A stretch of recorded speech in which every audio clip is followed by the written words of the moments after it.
Application Note 310, Layout Rules. And in this app note, we're going to talk about how to create a more scalable GUI. You can build your GUI using drag and drop. There's an upcoming version of SHIPTide that actually allows it based on popular demand. We've been kind of resistant to that, even though it seems like a convenient way to build your GUI, like PowerPoint, drag and drop your boxes and lay everything out on the screen. In actual fact, and although we're giving in and we're adding that into SHIPTide, the reality is that it's probably not a great way to lay your GUI out, and here's why. When you change screen sizes, or when you want to change an image size from, let's make it a little bigger because marketing wants the logo bigger, or whatever it is, or the buttons need to be a little bigger. If you've used drag and drop or hard-coded pixel values, you will find it very difficult to resize your GUI. For instance, this header on this, I'm picking up a project here that we finished in Application Note 305. That was the header project, and in that project we created a header and it had a height of 50 pixels. Now if we went and changed the height of our logo, let's go into the iLogo object, which is 131 by 26, and let's say the marketing wanted that logo to be bigger, so I made it 50 pixels high instead, or 80 pixels high. Now you see it's being clipped, and I'd have to go back to my header and say, okay, instead of 50, I need it to be maybe 80 plus a bit more, 90. Okay, now my header comprises my logo, and then marketing comes back and says, no, that's ridiculous. We like the original logo better. And then you go back to your header and you change it back to 50, or if you remember it was 50. And if you had that header on 12 pages, you'd have to go make that change 12 times. It's very cumbersome. The other thing is, if you want to change screen resolutions, you'd have to say, well, it's 50 on this screen, which is a 480 by 272 pixel screen, the SIM231. So 50 out of, let's say, 50 out of 272 is about 18%. So if I wanted to retain the proportions on the 7-inch screen, then I would say take that percentage times the 480 pixels high on the 7-inch screen. That would be 88 pixels, and so I'd go in and change it over to a 535, Sim 535, and change this to 88 pixels. Well, this whole process is crazy. The best way is to create a scalable GUI from day one, and it will save you a whole bunch of headaches in the future. So you say, well, how do I create a scalable GUI? Well, for instance, we said this was 18% of the height of the screen. So how do we code 18% of the height of the screen without going into our calculator and recalculating it, just putting the pixel value in here? And the answer is we can refer to the glass or the LCD's height and put a layout rule here instead of a number. So we can use glass 0 dot height, which is a property of the LCD display on the board, whatever the board happens to be.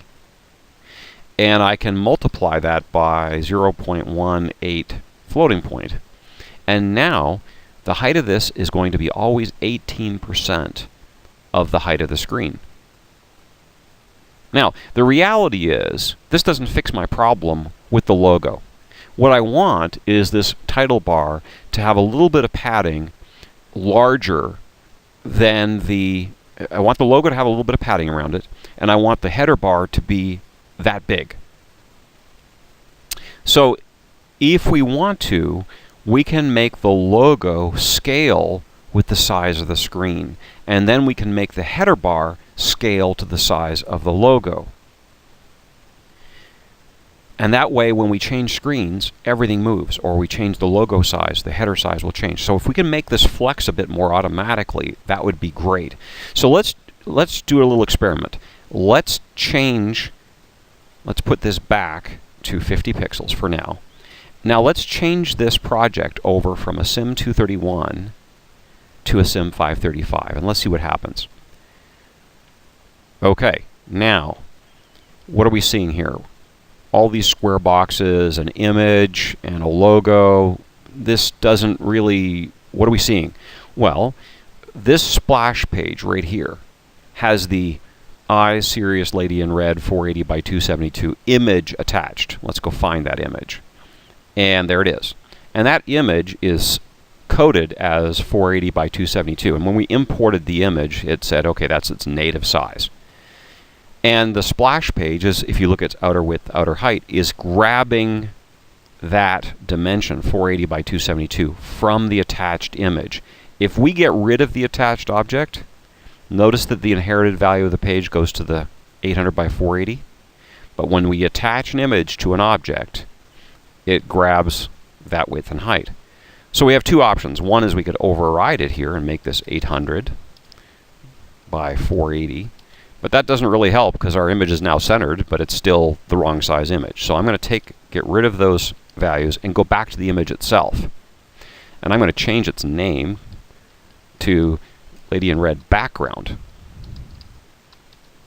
And of course the splash image is now referring to the wrong image, so let's go grab that now. So nothing has changed yet, but let's go to this image, and instead of 480 by 272, I could manually change it to 800 by 480, and there, look at that.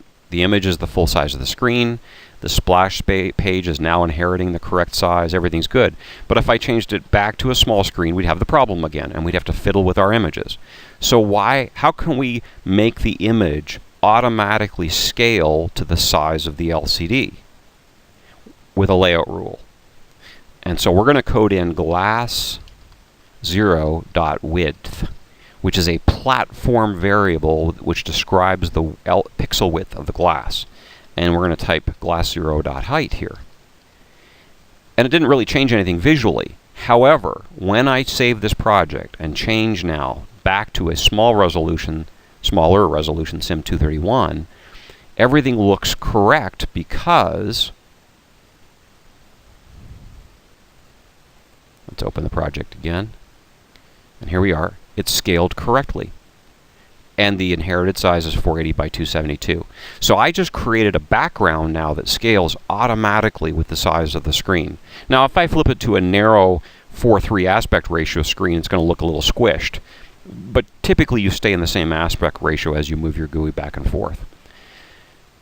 Let's go back to the logo image, and it is 131 by 26. Let's make that scale automatically with the width and height of the screen.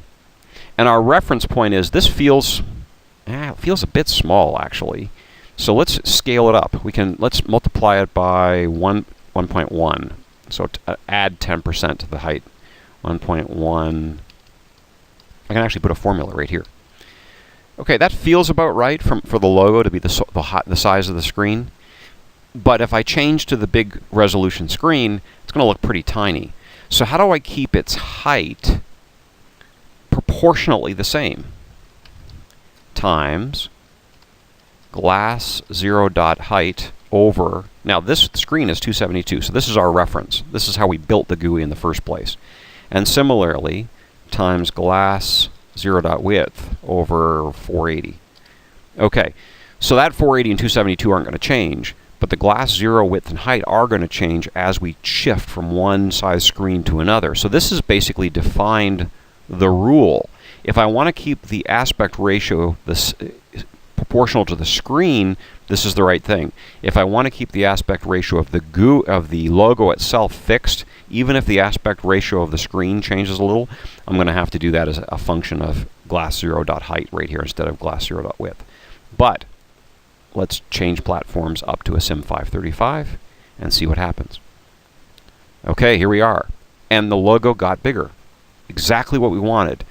However, our header, it's actually getting squished inside our header. There's no space around this thing.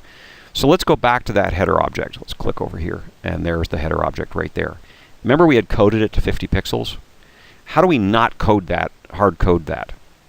Well, let's make it a fixed, let's say 10 pixels larger on both top and the bottom than the height of the logo. And let's say we don't care that 10 pixels looks a little bigger on the small screen and the big screen. How would we do that? We would say, we're using the iLogo image, so let's go into the header and code iLogo.outerHeight plus 20 pixels. And look at our header. It now just got bigger. And there's a 10 pixel border on the top and the bottom. Just like that. And if we change now, let's save this project. Let's go back to a Sim231. And it's still 10 pixels on the top, 10 pixels on the bottom. Now the challenge with this is 10 pixels scales differently again, right? It's 10 pixels on a small screen look a lot bigger from a proportional perspective than 10 pixels on a large screen. So the 10 pixels felt about right on the 535. So let's go back to that 7-inch screen. And this composition felt about right. 10 on the top, 10 on the bottom. So let's actually use that fact and say, instead of 20, let's say 20 times, and of course the height of this screen is that we're working with is the Sim 535, that's 480 high. Glass 0 dot height over 480. Okay, now that 20 is going to be scaled with our glass height. So if we change platform variant, let's go back to the Sim 231 again, and you'll see this project and the spacing. Let's zoom in a bit. The spacing above and below the logo is now a little more proportional to the height of the screen. So we're applying this concept of referring to the glass width and height to make a scalable GUI. So all our images scale automatically and all of our spacing scales automatically, so it stays looking about the same from a proportional perspective. Now we can do a lot more with layout rules, so let's keep going. The next step after we've got a header and it scales beautifully now, let's add a footer. So let's add new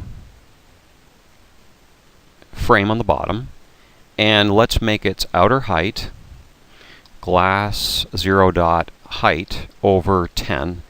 Okay, and let's set a background color of this deep color like that. Now it's fully opaque, it's up at the top. Let's make it vertically aligned on the bottom of my screen. There it is. And I'd like to make it a little more transparent, so instead of fully opaque, I'm going to make it half opaque. So you can still see some of the stuff through, but there's a clear delineation of the footer.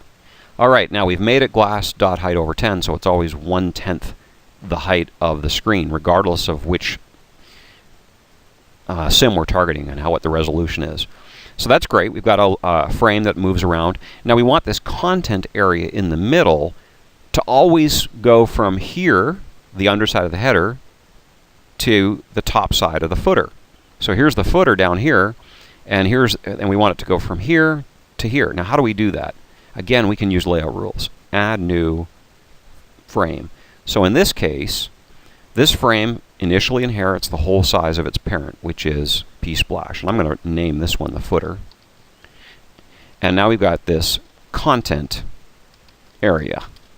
Okay, now it's currently the content area is the whole size of the frame, but I want its top. Where's its top? Right here. I want the top to be the header dot outer bottom plus 1. The bottom is the last pixel of the header. We want it to be the next pixel below the header. Notice I put a header dot outer bottom, that's naming the object header here, dot outer bottom plus 1. That's a layout rule. It says I want the top of this object to be the bottom of the header object plus 1 pixel, just the next pixel, regardless of how big the header is. So if I go into the header and I want to make it a little larger proportionally, see how I just made it a little larger? Watch it again, I'll make it even larger. There, it's larger. If I go to the content area, it's still bolted right underneath that header. It's moving with it automatically. So let's go back to the original header size. And currently the content area is sitting over top of the footer. I want it to stop just before the footer. All right. So the content area's outer bottom right here is footer dot outer top minus 1. And there it is. The content area is now fitting perfectly between these areas. And if I take the footer and make it twice as large, I can now look at the content area and it's moved automatically. So this will scale perfectly as we decide to move things around a little bit. It's basically attaching rubber bands to different things. So now, one of the things I want to point out here is you can only refer in layout rules to things previous to where you are right now. So in other words, content area was referring to header and footer, and they were above it in this tree. You cannot have footer refer to content area properties. There's a order in which these are processed and analyzed, and they're top down from the tree in this tree structure. So you always have to refer upwards, which is why I declared my header first, my footer second. Let's put it back to 10. And then I declared my content area next to soak up the area in between. So that's the basics of using layout rules to create a proportional and scalable GUI. We're going to go into a lot more detail and show you the power of layout rules in a future app note.